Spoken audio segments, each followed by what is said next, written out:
name is Eric Eccles, and this is the art of Eric Eccles. I am a Memphis-based artist, and a lot of my work reflects my culture, my people, me myself being an African American. And so the images you see in our work come from a collection of film negatives that I found at an antique store here in Memphis. In total, there were almost 6,000 film negatives. And so I was able to get a grant to get them scanned and digitized, and I've been using some of those images in my artwork. And so once I scanned them, starting with that base photo, I build what I call digital collaging, and it kind of helps me set the pace and tone for what I want to do with the work. And so the whole series centers around value and worth, and the whole premise is you're worth more than the value people put on you. And so a lot of the work I wanted to give these people another narrative, even though these film negatives were found in shoe boxes at an antique store. Their story didn't end there, and I'm wanting to kind of do right by them. So in a sense, I feel like I'm a steward over the images that you see.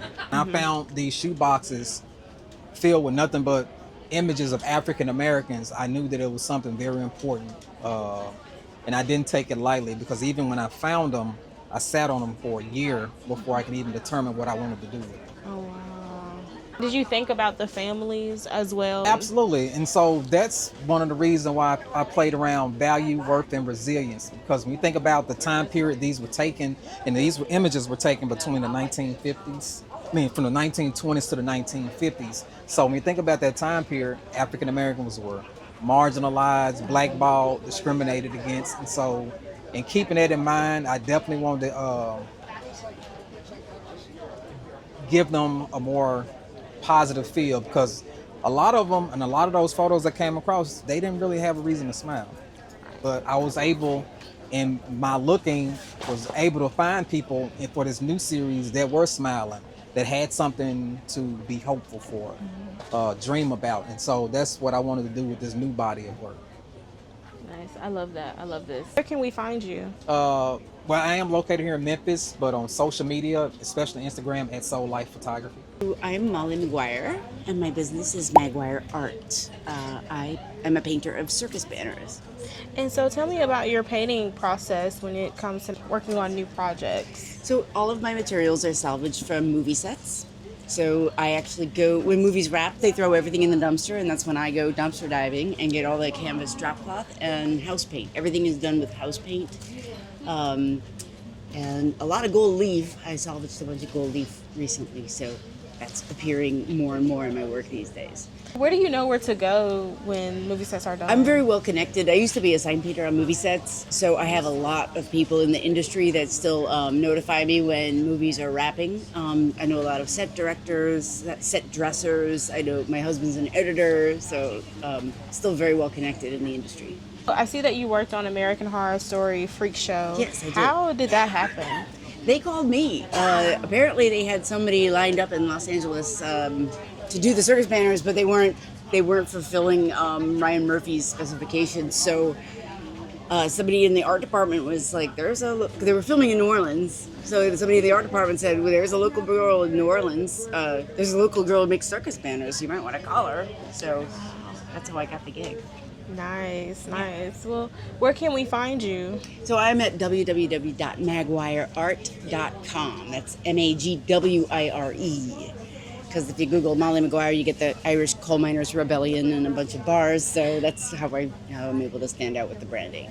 Awesome. Hi, my name's Jennifer Lashbrook, and I do paint chip art. So these are all recycled paint swatches from the hardware store. When you're up close, you see all the different color names. But I have people look through their phone camera at the show because the phone changes your focal length and makes them more clear. So if you want to see how different it looks on my phone compared to behind you. Oh, wow. So the phone just changes your focal length. Like if you stand back, they're more clear than when you're up close. That is so cool. So tell me about the process. What made you come up with doing art this way? Mm-hmm. You know, I was a painter in college, and I was always in the hardware store, and something about the color organization grabbed my eye, and I decided I could cut these out, create art out of paint swatches instead of using actual paint. Started with realism, and then I morphed into the pixelated style, hoping that it's more clear what the medium actually is. And how did you find out that, like, on your phone, That was a happy accident. So I knew distance would make them clear. Like Chuck Close, Salvador Dali, I love their work. At a distance, you see things more clearly. But the phone was a happy accident. Actually, my mom is the one that noticed. I did a self-portrait. She couldn't tell it was me, and then she snapped a photo of my setup, and she's like, "Jen, it's you on the phone." So kind of stumbled across that. This is amazing. How long does it usually take you? Oh gosh, like the big ones can take weeks, months even. Smaller ones like these, probably 2 weeks, I'd say. I'm Ashton Huffstetler, and this is Ashton Huffstetler Art. Tell me about your art, the process when it comes to working on new projects. So all my paintings are acrylic paint on wood, and I hand draw out my patterned wallpaper inspired backgrounds and paint them kind of a paint by numbers style. And then I draw out my ladies, and my ladies are all inspired by different milestones in my creative practice, or different milestones of becoming a business owner. I've been a full-time artist for about 2.5 years now, and for example, this one is called High Strung because a lot of people think that as artists we get to kind of live with our heads in the clouds, but it's kind of a high wire act, doing art shows and moving from town to town with all of our art and getting to meet so many different awesome people. But we also wear a lot of hats as business owners, and then birds represent different creative ideas, because it's kind of like they come in from the sky and land on you, and you get to act on the idea with the energy they bring. You name all of your pieces before you start the painting. Do you give it a name, or do you give it a name after you've completed? Usually it's kind of a dance back and forth. I come up with the ideas for them first, usually, and then illustrate it out, kind of like an illustrator would do. But sometimes I'll see like a vintage outfit or a vintage model or something that will kind of inspire, or a vintage hat or a hairdo, like Honey, What's the Buzz? I loved the idea of like the traditional hairstyle of a beehive, and I thought it'd be fun to make it a real beehive. And then the pun hit me of a honey-do list. So Honey, What's the Buzz is about having so many ideas and to-dos buzzing around your head. And so yeah. Where can we find you? You can find me on ashtonhuffstetlerart.com, and I sell all my arts and all my paintings and prints on there, and then I also travel from city to city. Hi, I'm Amanda McGee, and I go by Amanda McGee Art Studio, and I paint nostalgic acrylic paintings, things that remind me of childhood or family or home, feel-good memories, nostalgia, and this is my new favorite piece, Saturday morning cartoons. It's called Jinkies. And then also the one out front is a pink bike. You can see it when you head out. It's the bike I had as a child, and it's so fun to meet other people that had it as well. We have common shared experiences over objects and things we had in our life that take us back to our youth or make you feel young again. My process is finding objects like that, and then I start all my paintings with a blue drawing lines, and then I cover the entire canvas with this bright pink, and then I layer from there. Depending on whichever part that I'm working on, it varies from subject. But the pink underpainting, you can see, peeks through all of my paintings here and there all throughout. Where can we find you? AmandaMcGee.com. I'm from Ohio. My name is Thomas Wins. The name of my business is Wins Fine Art. What is the process like when you're starting a new project? What's your process? Process is first coming up with an idea that I love, and then figuring a way to execute it. So I would do thumbnails, several thumbnails to see if I can get where I see it in my mind. Then the process starts where once I figure out or pick one that I love, I apply it to board, then I do an underpainting, and then I start painting. But usually I work on 2 or 3 paintings at a time, because working in oils you have to allow a day or 2 of drying process depending on the color. What is your favorite piece that you have here today?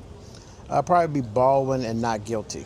Baldwin because of the use of orange. I'm not really a big orange or green person, so I force myself to do things I normally don't do, so it can help me creatively. You can't shy away from things you don't like. So the orange and Baldwin with the blue is just beautiful. Not Guilty is one of my pieces because it really truly speaks of what's on my mind.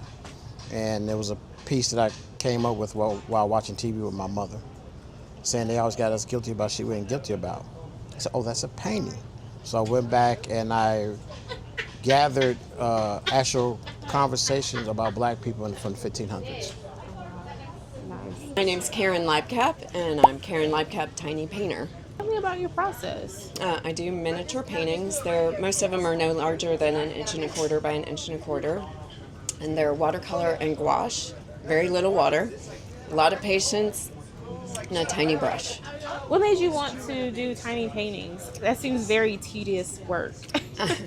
I was doing big paintings and couldn't finish them because I'm like a squirrel. I'm all over the place. And I thought, well, maybe if I went little, and it was just very natural to me.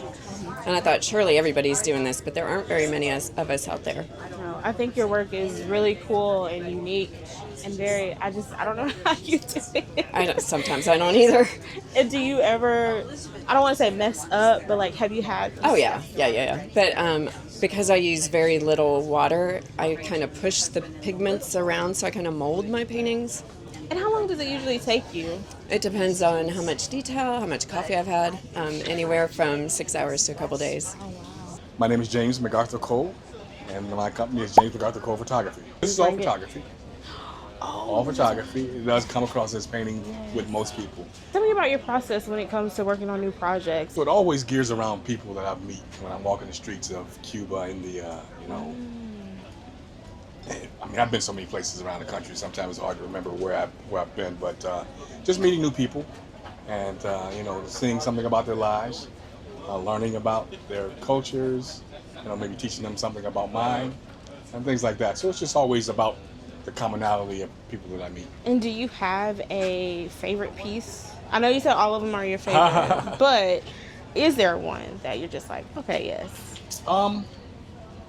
Yeah, probably the newest one is the one that's behind you with the Sapeur in the streets of Paris. He's from the Democratic Republic of Congo. So I don't know if you remember with the Met Gala this year, it was all about dandyism.